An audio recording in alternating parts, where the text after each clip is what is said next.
పిలుచుకుంటామన్నా. ఆ అన్నదాతలకే ఇలా దుఃఖం వస్తే, ఆ అన్నదాతలకే ఆకలి వేస్తే ఎవరికి ఎక్కవుతారు మనం? కాబట్టి నాయకులు ఇలా తెలంగాణ పక్షాన రావాలని చెప్పేసి గ్రామాల్లో కోరుకుంటున్నారు. అందుకని ఒక పాట ఉండే కదన్న, సారే మల్ల సాగాన పల్లెలల్లా మల్ల సారే రావాలంటున్నారే, తెలంగాణ పల్లెలల్లా మల్ల సారే రావాలంటున్నారు, సారే రావాలంటున్నారే పల్లెలల్లా రావాలంటున్నారే, తెలంగాణ పల్లెలల్లా మల్ల సారే రావాలంటున్నారే, తెలంగాణ పల్లెలల్లా. ఎందుకంటున్నారు మళ్ళా సారే రావాలని? ఎందుకు?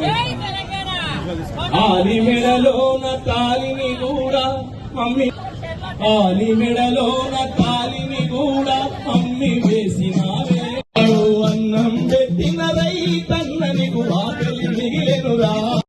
ప్రణాళికలు ఎన్నెన్ని మారినా బతుకు మారలేదే. మోడీ ప్రభుత్వం ఆకలి మిగిలెనురా, అన్నం పెట్టిన ఆకలి మిగిలెనురా.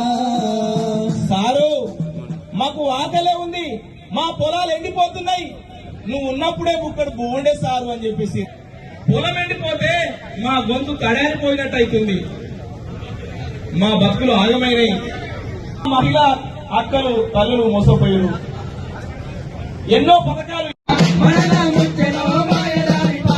నిన్న పెద్ద సార్ ఒక మాట అన్నాడు. ఏమన్నాడంటే, వచ్చిన కరువు కాదు తెచ్చిన కరువు అన్న, ఇది వచ్చిన కరువు కాదు. మళ్ళా తెలంగాణలో గిసొంటి పాటలు పాడతాం అనుకోలే.